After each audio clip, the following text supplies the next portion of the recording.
আসিফ মাহমুদ সজীব ভুঁইয়া এনসিপিতে নয় কেন, অথবা মাহফুজ আলম, বিষয়গুলো এখনো পর্যন্ত পরিষ্কার নয় কেন? অনেকেই তো ভেবেছে যে তারা এনসিপিতেই জয়েন করবেন। আচ্ছা, প্রথমে যেটা আমাদের অ্যাকনোলেজ করা উচিত সেটা হচ্ছে যে আমরা ৫৪ বছরের প্রবলি রাষ্ট্রের বা সরকারের যে ইতিহাসে প্রথম এ ধরনের দুজন ইয়াং মিনিস্টার পেয়েছিলাম বিপ্লব পরবর্তী সময়ে, এবং তারা ধন্যবাদ পাওয়ার যোগ্য।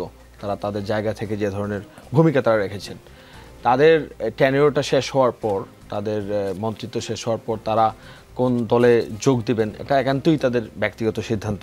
কিন্তু অফকোর্স আমরা এনসিপি থেকে আমরা আশা করব, আমাদের দরজা অলওয়েজ ওপেন, এবং আমরা ওয়েলকাম জানাবো তারা যদি সিদ্ধান্ত নেন এনসিপিতে আসার, সেটা হয়তো আমরা শীঘ্রই শুনতে পারি। আচ্ছা, সেক্ষেত্রে তাদের জন্য কি ওই পদের জায়গা খালি রাখা আছে কিনা?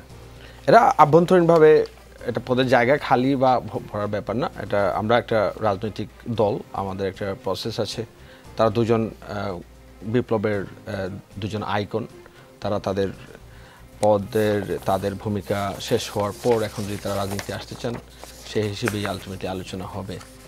জি, এতে আমার কাছে আমি এবার একটু তফসিল নিয়ে কথা বলি। সেটি হচ্ছে, তফসিলকে স্বাগত জানিয়ে তাৎক্ষণিক প্রতিক্রিয়ায় আপনাদের দলের মুখ্য সমন্বয়ক নাসিরউদ্দিন পাটোয়ারি বলেছেন, সরকারের সদিচ্ছা আছে, তবে সুষ্ঠু ও নিরপেক্ষতার ঘাটতি আছে। নির্বাচন কমিশনের উপর সন্দেহ রয়েছে, গণভোট নিয়ে সুস্পষ্ট ব্যাখ্যা পাওয়া যায়নি। আইনশৃঙ্খলা বাহিনীরও নির্বাচন কেন্দ্রিক সক্ষমতা দেখছে না এনসিপি। প্রশ্নটা হচ্ছে, নির্বাচন কমিশনের উপর এই সন্দেহটা কাটছে না কেন? এই সন্দেহ নিয়ে কি নির্বাচনে যাবেন? সন্দেহ রাখাটা কি আবার কোনো স্ট্র্যাটেজি কিনা? এটাই থাকা উচিত। আপনি যদি একটা সাংবিধানিক একটা বড় প্রতিষ্ঠান হিসেবে নির্বাচন কমিশনের পারফরমেন্স আপনি দেখেন গত ১-১.৫ বছর থেকে, শুধু আমাদের সাথে আচরণের না, তাদের যে কতটুকু দক্ষতার সাথে তারা পুরো জিনিসগুলো সুচারুভাবে তারা পালন করবেন, সেখানে অনেক ইমপ্রুভমেন্টের ব্যাপার আছে। আমরা প্রথমেই অবজেকশন দিয়েছিলাম যে কালো আইন, in fact I think Mirza Fakhrul Islam Alamgir সাহেব বলেছিলেন, যখন এই যে আইনে নির্বাচন কমিশনটা গঠিত হয়েছে, ওই সময় উনি বলেছেন ঠিক সেই কালো আইনকে ফলো করেই এই নির্বাচন কমিশন ইনিশিয়ালি গঠন করা হয়েছে। এটা আমরা ওই সময় প্রতিবাদ জানিয়েছিলাম, এবং আমরা মনে করি আমাদের দেশের প্রেক্ষাপটে নির্বাচন কমিশনের মতো গুরুত্বপূর্ণ প্রতিষ্ঠানকে সবসময় আমরা একটা স্ক্রুটিনির ভেতর রাখতে হবে। সবসময় আমাদেরকে এক্সপেক্ট করতে হবে তারা যাতে তাদের 100%টা করেন, কারণ আমরা জানি যে ফ্যাসিবাদী ব্যবস্থা আমাদের দেশের জনগণের উপর চাপিয়ে দেওয়ার যে প্রয়াস ছিল আওয়ামী লীগের, সেখানে নির্বাচন কমিশন অন্যতম একটা হাতিয়ার হিসেবে ব্যবহৃত হয়েছে।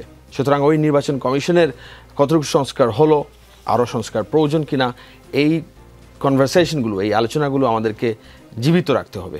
এটা রাখতে হবে এই স্বার্থে যে আমাদের দেশের মূল যে সমস্যা, ফ্যাসিবাদী কাঠামোর আরেকটা রূপ সেটা হচ্ছে, আমরা দেখেছি যে রাজনৈতিক সরকার যখন থাকে, তখন রাজনৈতিক সরকার রাষ্ট্র ক্ষমতাকে ব্যবহার করে আলটিমেটলি এই দেশের জনগণের উপরই অত্যাচার চালায়। সেটা আপনি গুম বলেন, খুন বলেন, দুর্নীতি বলেন, দেশের রাষ্ট্রের সম্পদ লুট করা বলেন।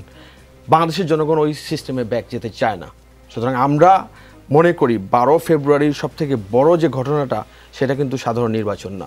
সবথেকে বড় ঘটনাটা হচ্ছে যে গণভোটটার মাধ্যমে মানুষের যে আকাঙ্ক্ষা প্রতিভাত হয়েছিল বিপ্লবে, যে আমরা কাঠামোগত সংস্কার চাই, সেই গণভোটে মানুষরা বেরিয়ে এসে ভোট দিবেন, এবং আমরা আসলেই এমন একটা সরকার পাবো, রাজনৈতিক সরকার হবে, যে সরকারটা আবার তার জনগণের উপর তার অত্যাচারের খড়গ চাপিয়ে বসবে না, যে সরকারটা আসলেই কাজ করবে এই দেশের মানুষের যে আকাঙ্ক্ষা, যে তাদের যে নাগরিক অধিকার, তাদের যে নাগরিক মর্যাদা এই রাষ্ট্রে দেওয়ার কথা, যে সরকার ফুলফিল করার কথা, সেটাই যাতে তারা করে।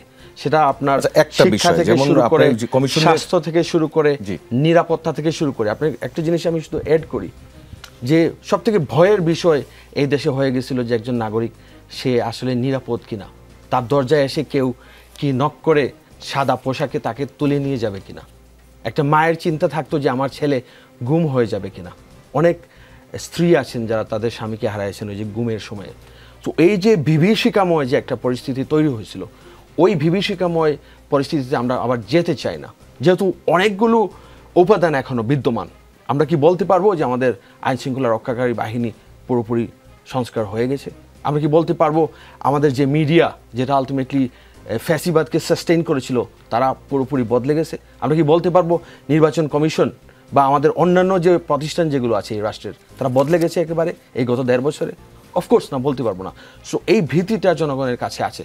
এই জন্যই বলতেছি যে 12 ফেব্রুয়ারি বড় ঘটনা হবে ওই গণভোটটার মাধ্যমে। পরে যে রাজনৈতিক সরকার আসে, এই রাজনৈতিক সরকার যেন পুরনো যে ফ্যাসিবাদী যে কাঠামো যেটা আছে ওই কাঠামোতে গিয়ে আবার লোভী অত্যাচারী যাতে না হয়ে ওঠে। এবং আচ্ছা, আগের কমিশনগুলোও দেখেছেন এবং এই কমিশনকেও দেখেছেন, আজকের তফসিলটাও দেখেছেন। আগের মুনিয়াপা যেই নির্বাচনগুলোর কথা বলছিল সেই নির্বাচনগুলোতেও তফসিল ঘোষণা করা হয়েছিল।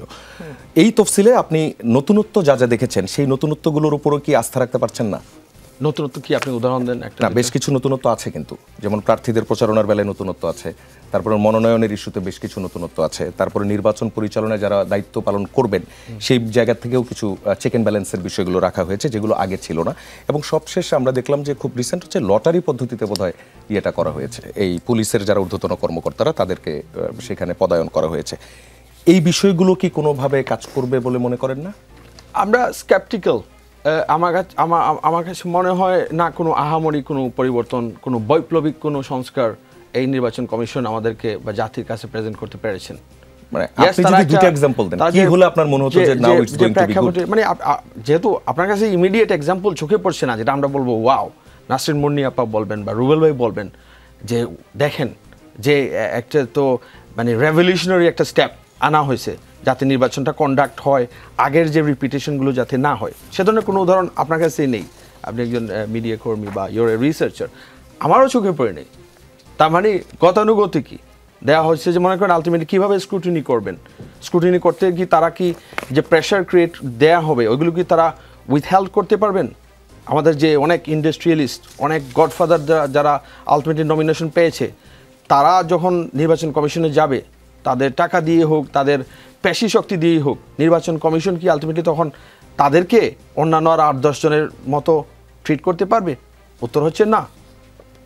এই ধরনের কোনো উদাহরণ দিতে পারবেন না যে নির্বাচন কমিশন এমন একটা জিনিস নিয়ে এসেছে যে আমাদের কাছে মনে হয়েছে ওয়াও, নির্বাচন কমিশন তো এবার আমাদের একেবারে এমন একটা জিনিস করবে। ইতিহাসকে ধন্যবাদ। আমি মুনিয়াপার কাছে যদি জিজ্ঞেস করি যে এখানে ওয়াও কিছু পাচ্ছেন কিনা? না, কোনো ওয়াও ফ্যাক্টর তো এখানে আসলে নেই। কারণ সংস্কার যেটাই বলেন, সবগুলো প্রতিষ্ঠানকে ফ্যাসিবাদী যেই গভর্নমেন্টটা এতগুলো দীর্ঘ সময় বিনা ভোটে সিন্দাবাদের বুড়োর মতো জনগণের কাঁধের উপর চেপে বসেছিল, তা তো নষ্ট করে দিয়েছিল।